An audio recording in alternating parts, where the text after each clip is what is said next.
But elsewhere in Queensland, Gold Coast Mayor Tom Tate, I should say, is saying, we'll host the Commonwealth Games. Give us 3 weeks. We're Commonwealth Games ready. And Victoria can give us the $380 million that they're going to fork out in compensation. Just give it to us and we'll make the rest happen. He reckons he can do it for $750 million to $1 billion.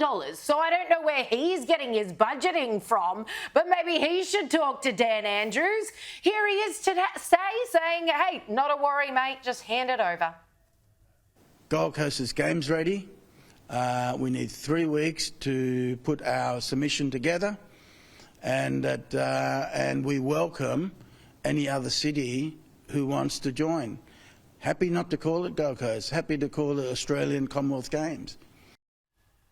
Happy to share the credit, it's fine. We can all have a piece of the pie. I love his attitude. It's just like, no, game's not over. We can still pull this off. Of course, all the state and even federal, his friends, shall we say, for want of a better word, are just like, mate, sit down.